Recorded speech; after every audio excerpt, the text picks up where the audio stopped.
Okay, this is all dry.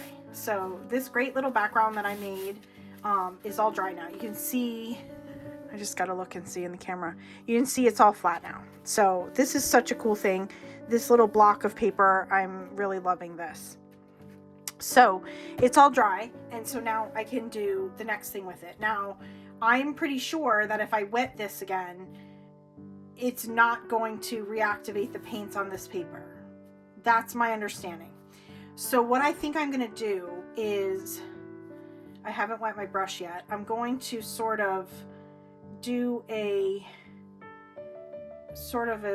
rounded Aurora Borealis kind of shape out of the using just water. And I'm going to start with it like that, and then I'm going to drop some paint in there, and then I'm going to try to drag it up through here. So this is definitely an experiment, so we'll see what happens. I'm really liking this paper, and just as a reminder, this was the block, the paper pad, the Academy watercolor. Again, I don't have my reading glasses on, but it was called Baohong, Baohong. It's watercolor paper. It's called Academy watercolor paper. It's this particular pad is 7 inch by 5, like 4.9 inches, and it's the typical 300 G/M 100% cotton, acid-free paper. So it's just a small little pad. It's attached on 4 sides. I wet it all down. We made this cool background, and now it's been several hours. It's completely flattened back out, and it's dry. So I'm going to come in with some clean water, and I'm going to just do sort of a Aurora Borealis type shaped, and actually I can't see where I'm going here, so hopefully I did that in the same spot twice. Yes, I did. Okay, yeah. So I'm gonna come across and go down. So there's a good amount of water on that paper now, and I'm gonna spray up my palette. Now I think with this I'm gonna try some reds and purples. Obviously I have a lot of blue and purple in the background, and some greens. So I'm going to start by just dropping in some paint into that water area. Some different paints in there. And I got my blues. I'm tilting the paper so I can see where my water line is. Some red. I don't know if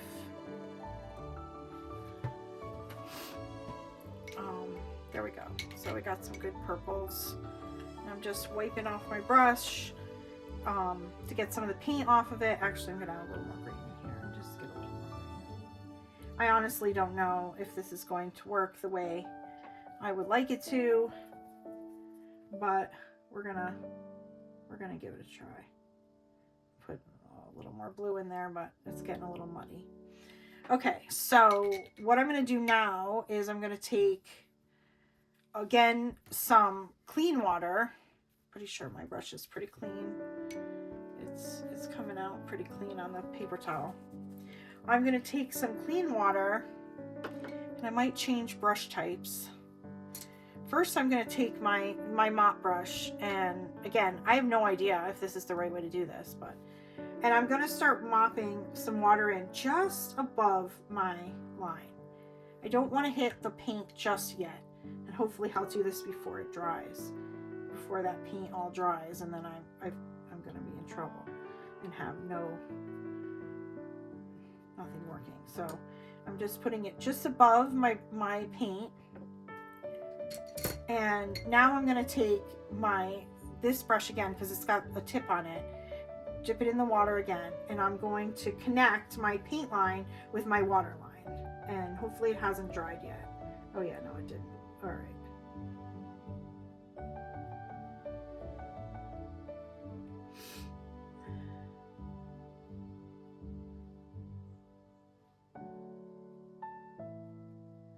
would like to get not so much harsh lines with this, so hopefully that is coming out sort of tealish and some purple, so that's good. Continue to connect my paint line with my water line. This is a fun experiment. This is working out pretty well. I'm definitely going to get a harsh line down here, and I don't know if I'm going to be able to avoid that. But now, what I'm thinking in my mind right now, and I don't know if this is something I could do, but I'm thinking in terms of my fluid art experience, and I'm actually considering, there's a little too much water here. I think I'm going to mop that up a little with a slightly dry brush.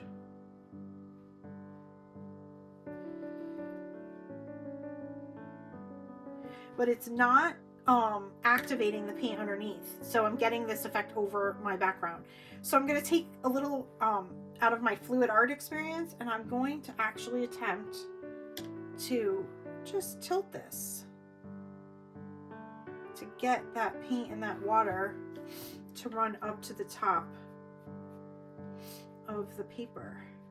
And now I'm just trying to blend out that harsh line there.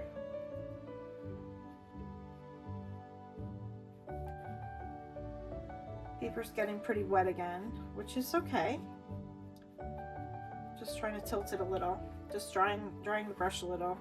Just gonna try to mop up the little extra puddles of paint I have at the top here, so I don't end up with a harsh line of.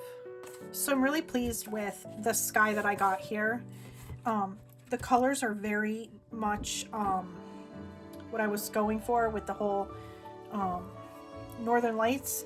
Now, of course, it doesn't look specifically like the Northern Lights with the streams, but the colors and the changing colors, we have some blues, some greens, some purples, some violet and some like more pinker. That to me is working for me on with regard to that. It's actually kind of what the Northern Lights look like when I saw them in Connecticut. So I'm happy with that. And I just kind of quickly sketched in a little hill and a little cabin. I'm gonna put a little smoke. And I think I can get in there with some Payne's Gray with this little dagger. What I'm going to do is take some of my Payne's Gray, which is this one, and what did I say it was? This one. Okay. Take a little of that. And like just make it a very light wash, but I want to use this brush because it's smaller and more precise. It's a very small dagger. This is a number 1/8 inch dagger. This is a Christy Rice brush. So I'm gonna take a little of this pretty watered down Payne's Gray. The reason I want this very light is because if I fill in my little cabin, I'm hoping I can come back with a darker version of that and put these log lines in. So I'm going to start with just sort of my roof.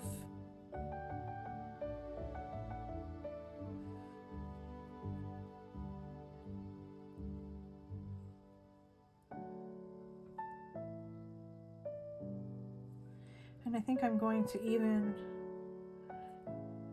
change my color, add a little more blue in for the chimney, sort of like stone, make it look a little more stone-like.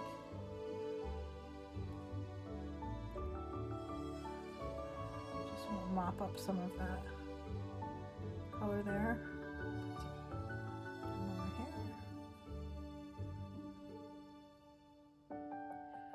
This is something that I'm not as good at yet, is doing these really light washes. Not having it pool. Not quite as good at that quite yet. Just wipe my brush a little. Okay. Okay, actually that's pretty good. It's bleeding into the the chimney a little, but that's okay because the chimney is going to be a variation of. I'm going to take that Payne's gray and probably add a little more like a cerulean blue into it. In fact, let's do that now. Just sort of lighten it up and see what we get with that. That kind of lightens it up. I don't know if my palette is in the camera. It's yeah, it is. Okay.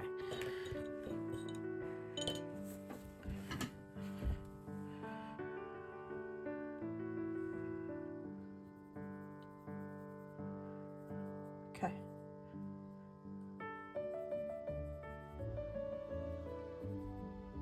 It's a little bit different shades, so we're gonna go ahead and put that on here.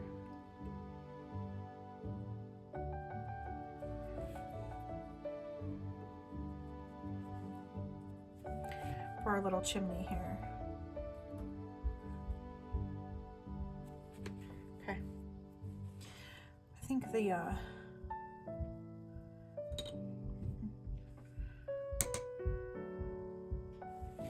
not quite sure how to make the smoke. I guess I should just make it going up and not try to make it curly.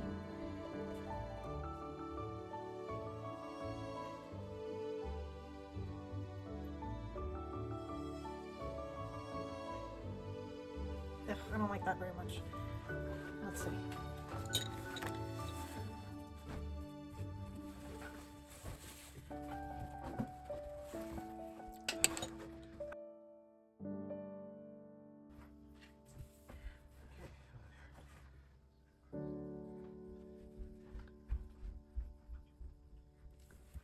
Oh, that's bad, but it is what it is.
Maybe when this dries, I can go in and try to make it look like stone.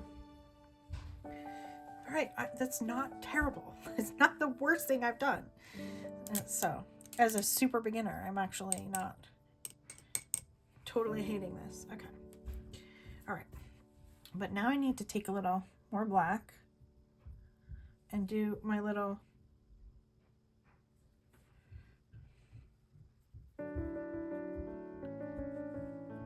more lamp black.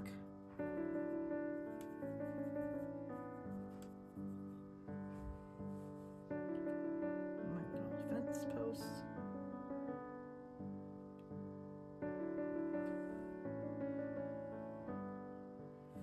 I think I was going that way. All right. So I mixed up a little green earlier. Like some hooker's green, kind of light. I really need a little more water in there. Some kind of a warm green and cool green. So I think I'm gonna try to do a little very light wash tree.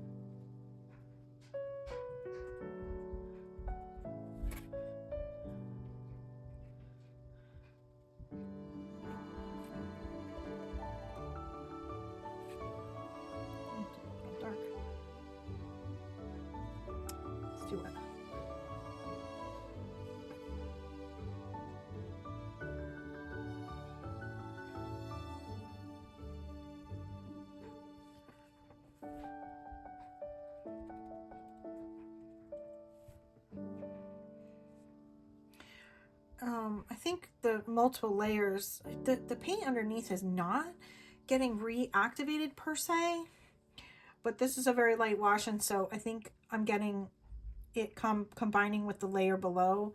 So I think I'll let this tree dry. Oh, shoot. Let the tree dry and then probably come back over it with the darker green to kind of fill it in. But this is nuts, but whatever. It's fine.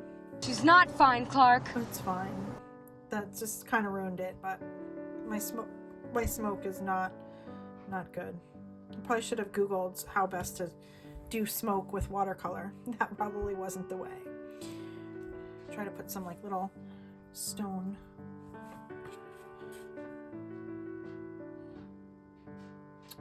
It's not thin enough, too much water too.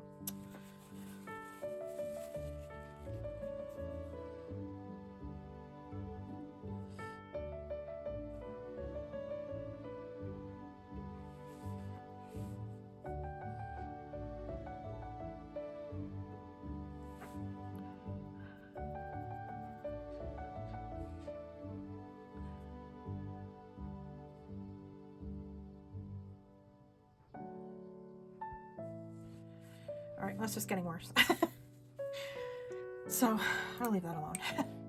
So maybe we'll put a little green into our, but I think I want to do some green with a little maybe burnt sienna. So here's our burnt sienna. Mix it into this green here a little bit.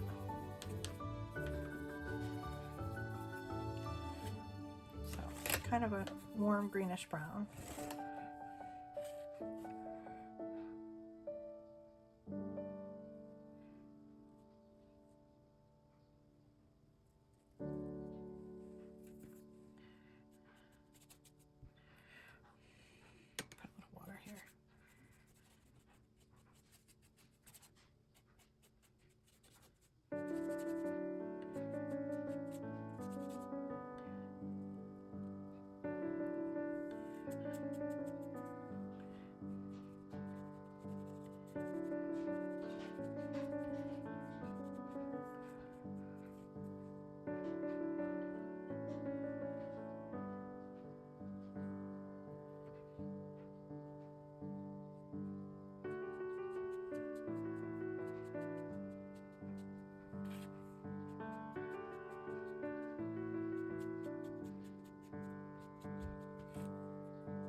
Okay.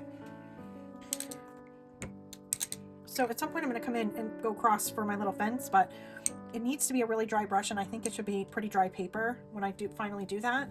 So I think I'm going to hold off on that. Let me get some more, some dark green or bright green. I'm going to get like this kind of bright green here.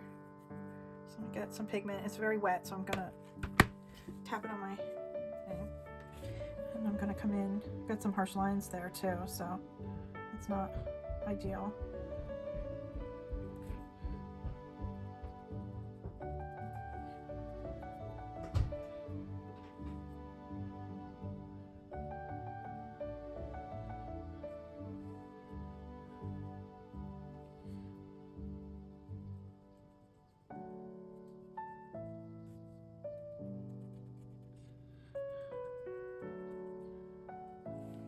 All right, that's good for now. Okay, so again, I'm gonna wait for this to dry, like fully dry, and then I'm gonna come in probably with a super thin brush. I think I might use this one. This one's a size 1. It's a very thin, and it has some nice snap. I don't know, I just got it at Michael's.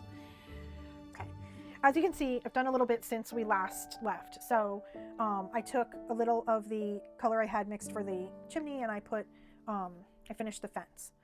I added a few bushes on the green hill, and I added a row of crops on the brown hill. Now, here's the thing. The smoke is really bothering me, and I wish I had spent some time. I wish I had looked up how to do it before I did it, but I didn't, and now we have this.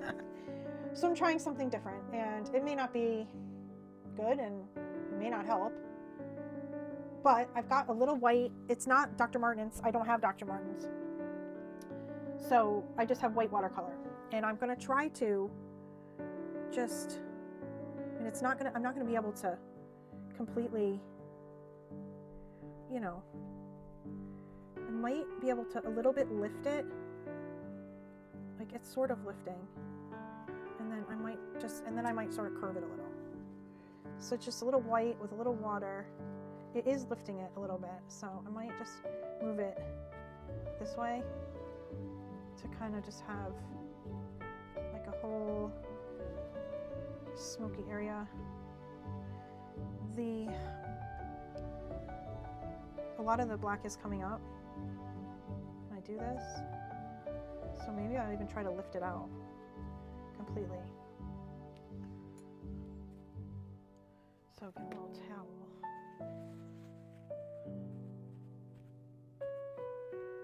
Okay, we're getting there. I'm gonna come back in with a little more white, just white and the black that's kind of got in there.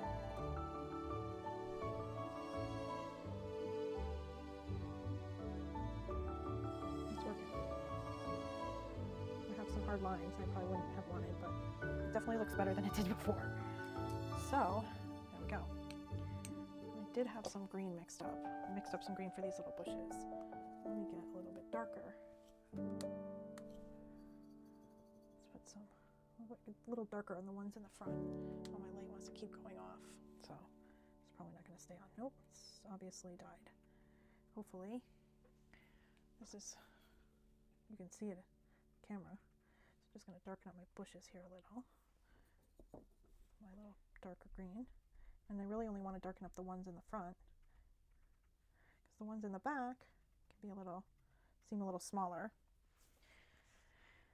which is why I don't think I'm going to darken the tree anymore. And also because it is like lifting. It's actually quite nice how much I was able to lift that. That's probably a really good sign of the paper that I was actually able to do what I did here with that smoke. So I'm going to stop playing, because this is at least something now that A, I learned a lot from, and B, I think is sort of cute. So thanks for being here. Come back and paint with me again.